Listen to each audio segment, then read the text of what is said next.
Olá, eu sou Lini Lopes e está começando mais um vídeo vintage e hoje com as 10 melhores novelas de nossa TV. Essa é para pagar a promessa que eu fiz no primeiro vídeo aqui no canal, mas antes, você já sabe, né? Se inscreva aqui embaixo e ative o sininho para não perder nenhum vídeo postado por aqui e depois é só deixar o seu joinha e comentar o que achou das escolhas feitas por nosso canal. Nossa seleção, galera, seguiu a um critério bem prático. Este que vos fala ter de fato acompanhado todas as novelas da lista. Então, se aquela novela que você amou assistir no começo dos anos 80, na década de 70, não estiver por aqui, não se preocupe, ela devia mesmo ser um novelão, mas eu não me sinto muito à vontade para falar sobre algo que eu não vivi. Então, vamos ao nosso Top 10!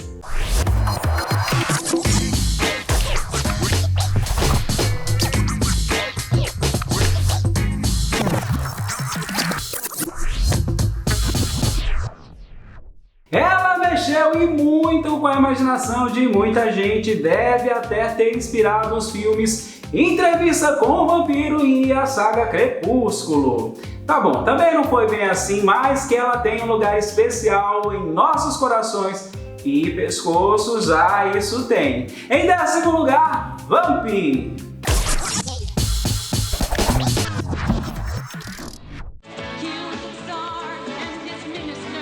Vamp conta a história de Natasha, uma roqueira que, para alcançar o sucesso, vende sua alma para o terrível conde Vladimir Polanski, o Vlad, líder dos vampiros. Venderia sua alma ao demônio para se transformar uma cantora de sucesso?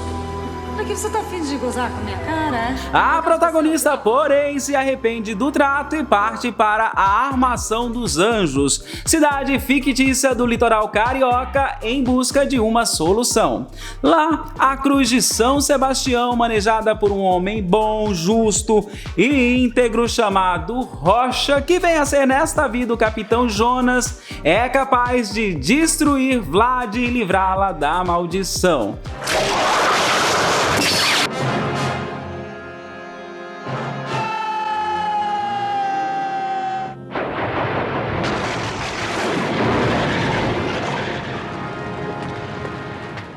A gente ainda lembra com carinho da família de vampiros Matoso, das famílias de Jonas Rocha e Carmen Maura e ainda dos clipes da Natasha, a gente amava.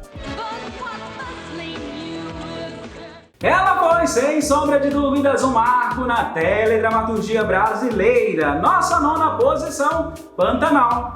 Depois de rejeitada pela TV Globo, que alegava altos custos de produção, a novela foi produzida pela extinta TV Manchete e chegou em nossos lares em 1990. A partir daí, só sucesso e em poucas semanas da estreia, superou a emissora de Roberto Marinho em audiência. Arrependimento que chama, né? Mas olha, o arrependimento é tanto que a Globo resolveu agora fazer a sua versão e em 2021 poderemos finalmente matar as saudades dos personagens da trama. Gente, quem será que vai ser a próxima Juma Marruá? Vamos de Pantanal!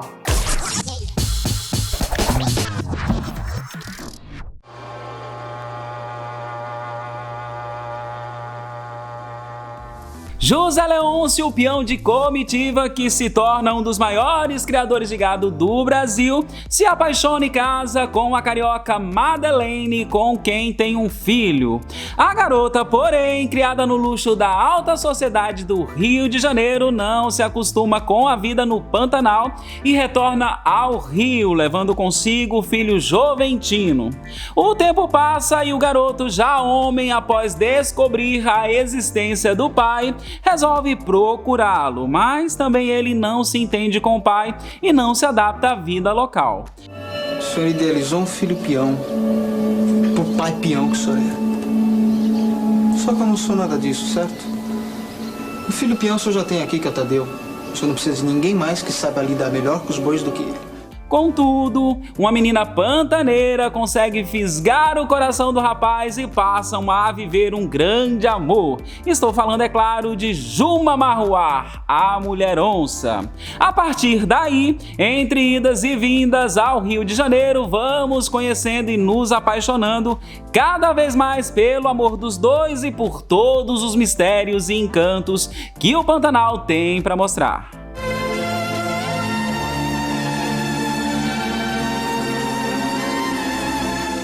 Nossa oitava posição é para quem gosta de histórias de castelos, reis, rainhas, cavaleiros, capas e espadas. Eu era criança quando essa novela passou pela primeira vez e eu acho que eu acreditava em tudo aquilo. Oitava posição, Que Rei Sou Eu.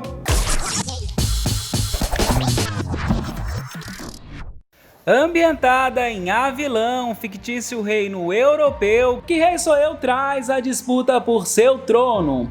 Com a morte do rei Petro II, seu filho bastardo, segundo o testamento do falecido rei, deve assumir o reinado.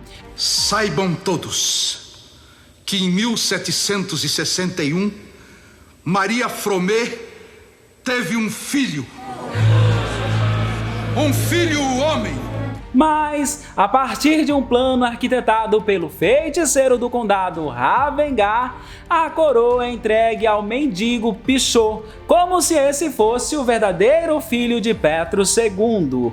Entretanto, o herdeiro é outro e o príncipe Jean-Pierre vai ter que lutar para conquistar a coroa que lhe é de direito e assim tirar do poder os vilões que sugam o reino de Avilã. Não vai ser fácil. Vamos enfrentar muitos obstáculos pela frente. Mas eu vou acabar com a ganância nas elites de Avilã. E ninguém mais vai explorar o trabalho do povo.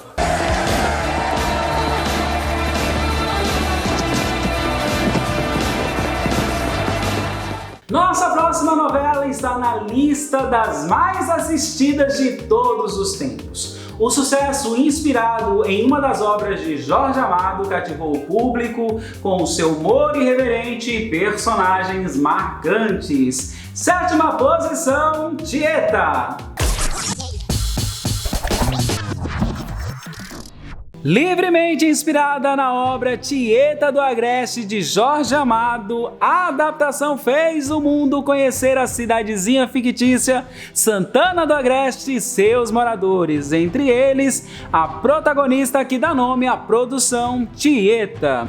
A história é bem resumidamente a seguinte: quando o jovem Tieta, uma menina à frente de seu tempo, foi expulsa de casa pelo pai que não suportava a ideia de ter uma filha com hábitos mais liberais. Pode ir embora. Tieta parte para São Paulo, se torna uma mulher rica e 25 anos mais tarde retorna de forma triunfal a Santana do Agreste. A intenção é clara: se vingar de todos que a trataram mal. Sabe aquela frase, isso ainda acaba em casamento? Com Catarina e Petrúquio não tinha a menor chance de dar certo. Ou tinha? Na sexta posição, o Cravo e a Rosa. A comédia romântica de tirar o fôlego gira em torno de Catarina e Petrúquio. Catarina é uma mulher moderna, adepta ao movimento feminista e constantemente bota pra correr os pretendentes que seu pai lhe arruma. Petrúquio, um desses machões bem tradicionais, de olho no dote de casamento da moça, para evitar que sua fazenda seja leiloada, resolve tentar se casar com Catarina.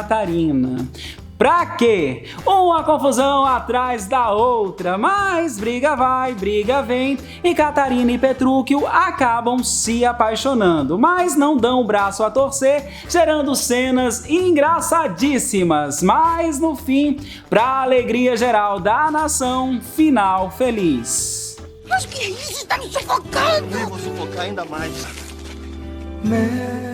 Brigas entre famílias sempre existiram, mas essa aqui fez história e rendeu uma novela inteirinha. No quinto lugar, O Rei do Gado. A primeira fase da trama é marcada pelas desavenças entre as famílias Bertinazzi e Mezenga, que foram lembradas durante toda a novela. Mezenga e Bertinazzi. Já na segunda fase, temos o amor entre o Rei do Gado, Bruno Mezenga, e a boia fria, Luana, que invade sua fazenda junto com um grupo de sem terra. Um romance entre os dois acontece, mas além das diferenças sociais, o casal descobre que são primos e frutos de famílias rivais e precisam superar tudo isso. Ai, minha Nossa Senhora. Bertinazzi. Ai, ele falou Bertinazzi. Além de um enredo em volta desse amor, o folhetim movimentou também as discussões sobre a posse de terra e as questões do sem terra. Você pode até não se lembrar do enredo, do nome da novela, mas da vilã mais amada da TV, isso a internet não vai te deixar esquecer. Em nossa quarta posição, Senhora do Destino. Senhora do Destino estreou em 2004 e revelou a vilã mais memificada da história da televisão, Nazaré Tedesco. Ela conseguiu a façanha de se tornar o meme perfeito para várias ocasiões. Mas vamos deixar a Nazaré de lado e contar um pouquinho mais da trama. Senhora do Destino conta a história de Maria do Carmo, que sai do interior de Pernambuco e vai para o Rio de Janeiro após ser abandonada pelo marido. No Rio de Janeiro, a filha recém-nascida de Maria do Carmo é roubada pela vilã Nazaré. A novela gira em torno da busca pela garota, que é criada pela vilã como sendo sua filha legítima, longe de sua família biológica.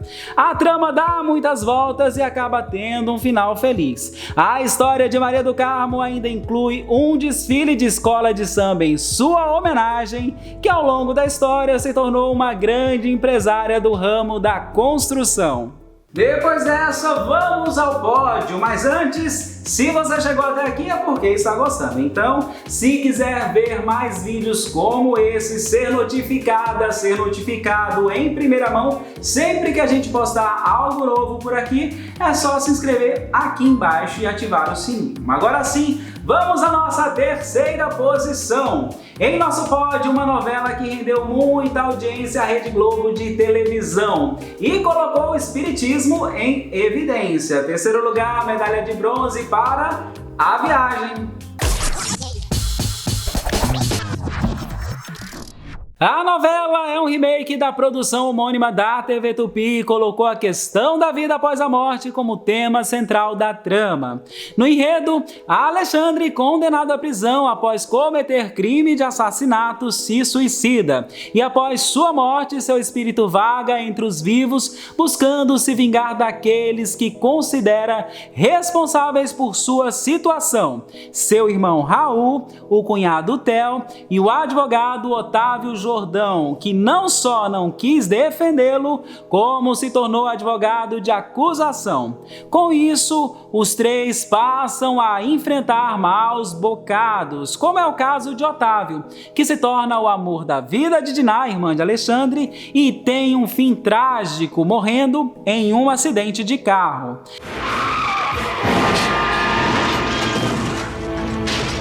Tempos depois, é a Diná que desencarna, podendo finalmente se reencontrar com seu amor e, junto a ele, consegue neutralizar as forças de Alexandre, que no fim recua em sua vingança e passa a buscar uma evolução espiritual.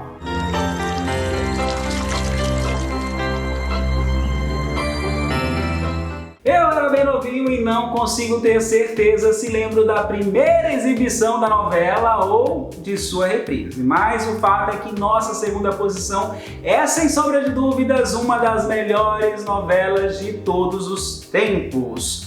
Vamos de Roque Santeiro!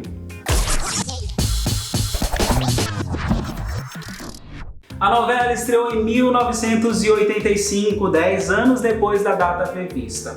Acontece que em 1975, no dia da estreia do folhetim, a censura proibiu a exibição na TV e só mais tarde, passadas questões políticas que impediram a primeira versão de ir ao ar, pudemos finalmente conhecer Roque Santeiro, a Viúva Porcina e o Senhorzinho Malta. A Asa Branca cresce e prospera em torno da figura de Roque Santeiro, que, segundo a crença, defendeu com a vida a cidade do bando de navalhada, se tornando uma espécie de santo e fazendo do local o destino de romeiros, gerando lucro e poder para personalidades locais. Roque Santeiro, porém, que de santo não tem nada, retorna à cidade vivinho da Silva, deixando os poderosos divididos sobre desmentir ou não a história.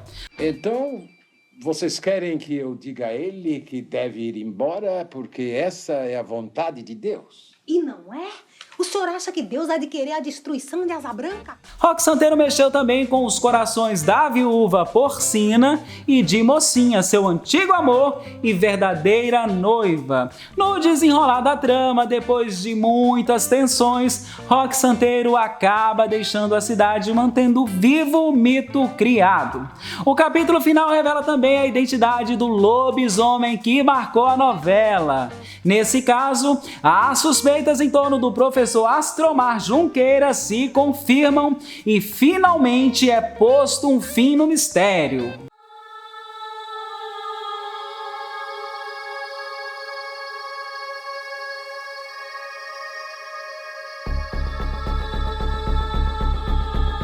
Tema recorrente em nossas telenovelas, a vingança sempre motivou uma boa trama. E essa vingança aqui, ó, parou o Brasil. Na primeiríssima posição, medalha de ouro, Avenida Brasil. A novela que se tornou paixão nacional e internacional conta a história de vingança de Nina, que ainda criança é abandonada por Carminha, sua madrasta, após a morte de seu pai, em um lixão. Por favor, peço desculpas.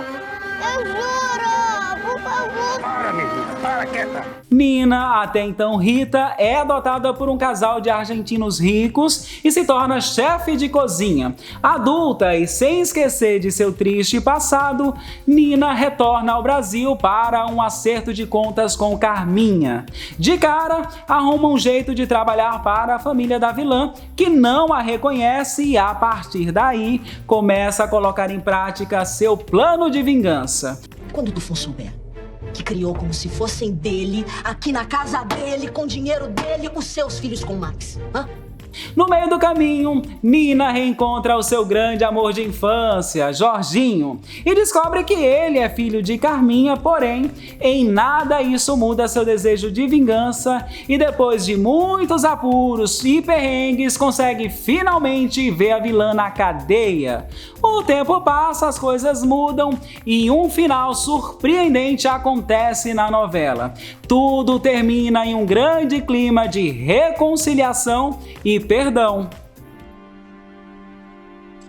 Faltaram algumas, né? A verdade é que produzimos muita coisa de qualidade em mais de 70 anos de TV no Brasil e não cabia aqui tanta novela boa. Mas o Vídeo Vintage continua e em breve a gente fala de mais novelas por aqui, combinado? Se você ainda não se inscreveu no canal, a hora é essa. Se inscreva aqui embaixo e ative o sininho que a gente te notifica sempre que postarmos algo novo por aqui. Se quiser sugerir temas, pode fazer nos comentários aqui no YouTube ou no meu direct lá no Instagram, é @lindeylopes. O Vídeo Vintage fica por aqui. Agradeço a sua companhia, até a próxima. Tchau!